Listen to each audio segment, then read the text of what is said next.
Okay, hello, and thank you for flying unstable air. I'm your pilot, Captain Cro-Mag, last name Non, from the Cro-Magnon family.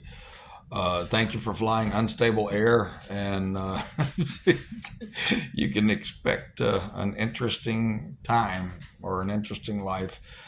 As an old Asian proverb, may you live in interesting times. That's kind of what we're all going through right now.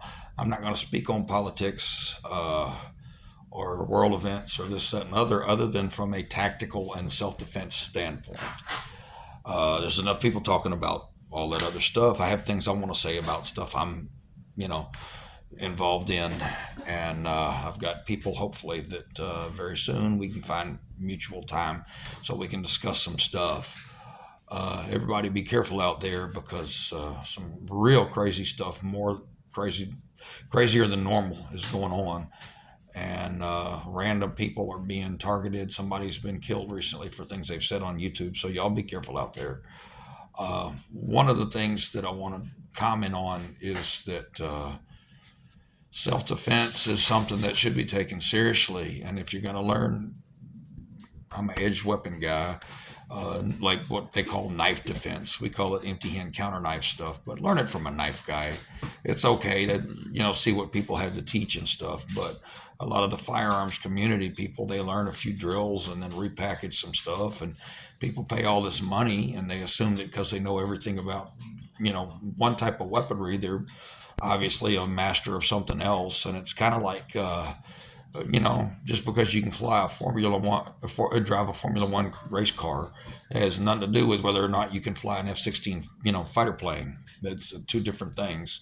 Um, but anyway, that's my advice to you guys out there. For those of you that don't understand the value of related technology, look up the Ghost of Bataan. He took out many, many Japanese walking right up amongst them with all their guns and everything. And that was not wearing a Japanese uniform. He just understood the concept of how to deal with overwhelming odds and use stealth and this, that, and the other. And he was greatly respected by his enemies because of that.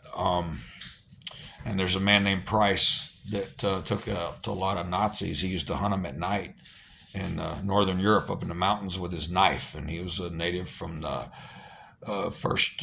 It was the United States and Canada, but originally it was just Canadian Special Forces kind of a thing. But again, you're talking about people think of modern day battles as being, you know, pew pew, and he defeated all the pew pews with his stabby slashy philosophy of working within the realm of the cone of silence from Get Smart. For those of you that remember that, um, I'm going to be touching on a lot of stuff like that, and I hope this isn't too boring for too many of y'all when I finally get some guests ready, and we're going to do this stuff proper. This is kind of an experiment to see if I can do this without destroying my phone and without destroying the internet and all that to actually get a video on there, because I'm a bit of a caveman, like I said. Um, so I guess this is a wrap for the first little few minutes I'm going to talk on here, and let's see if I can get this on there, and then we'll take it from there in the next go round and see some actual topics that I really want to like talk about and preach about, and et cetera, et cetera.